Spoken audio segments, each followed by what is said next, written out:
Well, the latest Site Selectors Guild survey is out, and it shows that more than 60% of member projects are actually moving forward, and that a majority of project activities also expected to resume in 2021. Suburban areas and mid-sized cities, followed by rural areas, expected to be some of the biggest winners of new corporate expansions and relocations in the wake of the COVID-19 pandemic. Here with more on the economic development outlook and how Indiana fits into that equation, pleased as always to welcome back to the show Ginovus Executive Managing Director Larry Gigerich. Larry, good to see you again. Great to be with you, Gary. Thank you. Coming from the Ginovus headquarters in the heart of downtown Fishers there. I mentioned some of these stats. This is an international survey that I know has been done more frequently during the pandemic to try to keep a finger on the pulse of what's happening.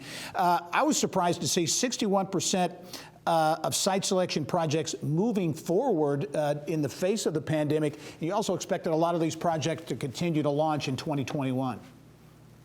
Yeah, no, absolutely. I think it's a really positive sign for our economy, not only in the U.S., but globally as well, that projects are continuing to move forward in an environment like this. And I think a lot of it speaks to the strong health of our economy before COVID-19 really hit us back in March. And I think it's also optimism about the fundamentals of our economy and what that'll look like going forward. And we think that number will only increase, as you noted, as we get into 2021, get well above that 60% number we're seeing right now. Yeah, and two of the hot areas, the top two, really have connections to Indiana. That's number one, biotech and life sciences, and then advanced manufacturing. Those both expected to be very positive in 2021.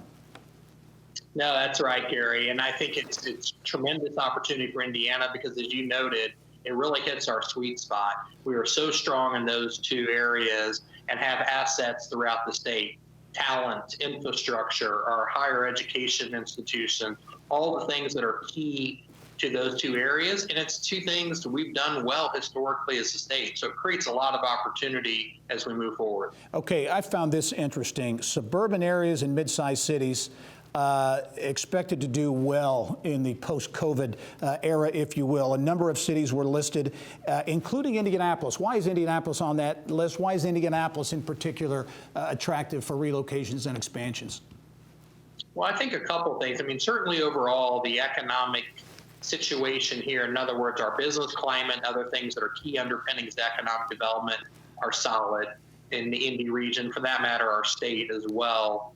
The second part of it, I think that's really important, is we're seeing this with a lot of our clients, from small all the way up to very large companies that have operated in very densely populated urban markets, that they're realizing in a pandemic environment, and likely knowing we're going to have future pandemics to deal with, that being heavily concentrated with their talent in those heavily populated areas and downtowns do create some risk. So not that they're going to walk away from all those locations, but rather have other things that help them mitigate risk, meaning suburban locations or smaller communities in mid-sized metro areas to help support. So I think Indianapolis, for those reasons, have shown up on that list and compete very effectively. You only have about 20 seconds left, Larry, but you also see some reshoring opportunities. Indiana positioned very well for those. Yeah, absolutely. I think because of those two industry sectors where we're so strong, Gary, it creates an opportunity for us. I think in particular, during this COVID period, we learned that PPE, ingredients for key pharmaceutical products, so much of that coming out of China, that we have to diversify that and also get it closer to home to help us in future situations like we went through with COVID-19. All right, Larry Gigerich, the Executive Managing Director at Ginovus, some great perspective and fairly positive signs for economic development going forward. Larry, as always, thanks for joining us. Thanks, Gary. Always great to be with you. All right.